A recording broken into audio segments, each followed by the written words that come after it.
Hello everyone. This presentation will be going over Frederick Douglass and his dedication to the Freedman Monument in 1876. This brief biography on Frederick Douglass can be found on history.com. He was born into slavery around 1818 in Talbot County, Maryland, with the name Frederick Bailey. His exact birth date is not known. He was taken from his mother and lived with his grandmother until the age of 6, when he was sold to a family in Baltimore. The wife of the house there taught him the alphabet, and he had learned to read and write there as well. When it was known that he was teaching the other slaves, he was transferred to a plantation at 16 years old. That slave owner, Edward Covey, was brutal towards his slaves, and Douglass himself suffered numerous whippings. He escaped from the plantation in 1838 and fled to New York, where he met up with Anna Murray, another former slave he had met in Baltimore. They married and went on to have 5 children. The couple had moved to Boston and took the last name Douglass to start their new life.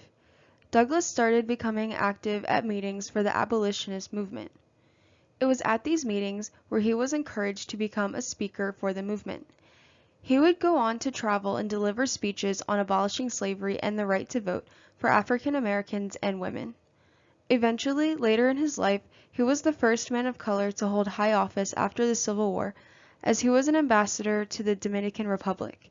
In 1888, he became the first African American to receive a vote for president at the Republican National Convention.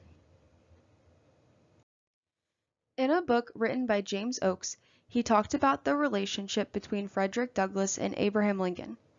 The two had only met 3 times, but Lincoln considered Douglass and his opinion through a lot of his later decision-making.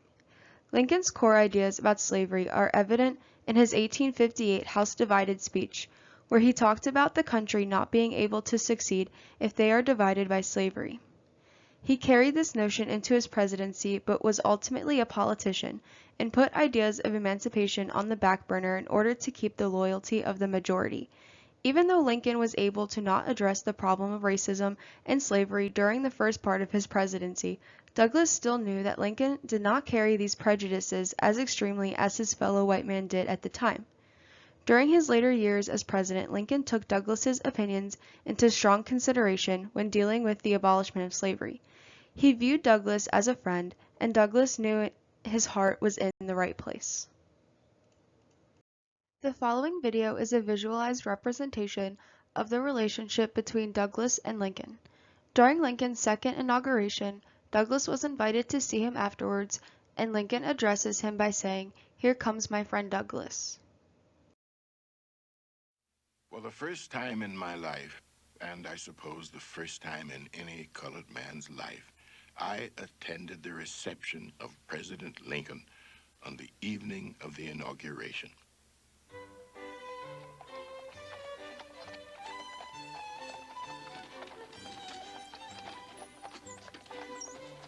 As I approached the door, I was seized by 2 policemen and forbidden to enter.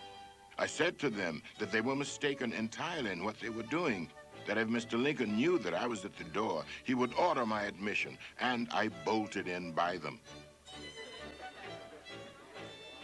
In less than half a minute, I was invited into the East Room of the White House, a perfect sea of beauty and elegance. I could not have been more than 10 feet from him when Mr. Lincoln saw me. His countenance lighted up, and he said in a voice which was heard all around, "Here comes my friend Douglass." As I approached him, he reached out his hand and gave me a cordial shake. Douglass, I saw you in the crowd today listening to my inaugural address. There's no man's opinion that I value more than yours. What do you think of it? Mr. Lincoln, it was a sacred effort.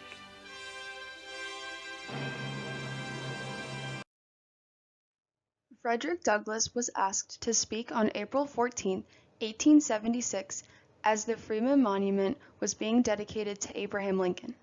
Many people were in attendance, like the president at the time, Ulysses S. Grant. The main themes of Douglass's speech acknowledged Lincoln as the man who liberated many African Americans from the horrors of slavery, but that he did so second to his care and concern for the white man. Douglass wanted to point out, and many people were shocked, that Lincoln had the best interests of the white men and kept the nation together in a time of great turmoil and war. Douglass understood why white men would want to idealize the late president, but Douglass knew that Lincoln was not a martyred saint, just a beloved president who overcame incredible challenges to keep the Union together no matter the costs. The first part of Douglass's oration explains his viewpoint on the idealization of Abraham Lincoln. He explained bluntly how freeing the slaves was not Lincoln's major goal, and that if popular opinion dismissed it, Lincoln would also dismiss it as the politician he was. Douglass talked about how white men were Lincoln's beloved children, and how African Americans were simply his stepchildren, children he adopted because the timing allowed it to be so. However, Douglass went on to explain how despite Lincoln's prejudices that he held onto, he still did so much more for the African American community than for the whites. He said how Lincoln may have kept the country united for the white man, but that he delivered many slaves from bondage, 1 hour of which was worse than ages of the oppression your fathers rose in rebellion to oppose. Douglass went on to admit that through the beginnings of Lincoln's presidency and through the Civil War, he had many disagreements with how Lincoln was treating African Americans. Douglass pointed out how Lincoln's decision to not abolish slavery for the first part of the war and his presidency kept slaves from their most desired freedom, and that many had to keep holding on to hope. He also denounced Lincoln's initial decision to not let African Americans fight for the Union in the Civil War. Many of the disagreements Douglass had with Lincoln were eventually done by Lincoln, like making slavery illegal and allowing African Americans to serve in the Civil War. However, under Lincoln, the right to vote for African Americans will not come. Douglass, despite the choices Lincoln made that was not in favor of African Americans, acknowledged the tremendous progress made under President Lincoln. Douglass dedicated the last part of his dedication speech to discuss the challenges Lincoln faced during his administration. As the Civil War was unfolding and the country was divided, Lincoln received harsh criticism and complaints from individuals on both sides of many issues. Anti-abolitionists and abolitionists alike criticized Lincoln. He was attacked by people who wanted peace and people who wanted war. Douglass acknowledged how Lincoln was faced with bitter division and a broken nation that had no hope of making it through those dark days. He acknowledged that Lincoln was the best man for the job and that he successfully kept his nation together and brought freedom to African Americans. His last paragraph began with the words, "We have done an honor for our race today," and explained how this monument was not simply a dedication to Lincoln, but a testament to the progress made by African Americans. In honoring Abraham Lincoln, his friend and liberator, he was devoting the highest of honors to himself and his fellow African Americans. In an article on the Smithsonian Magazine's website by White and Sandage, another dimension to Douglass's viewpoint on the Freedman Monument was discussed.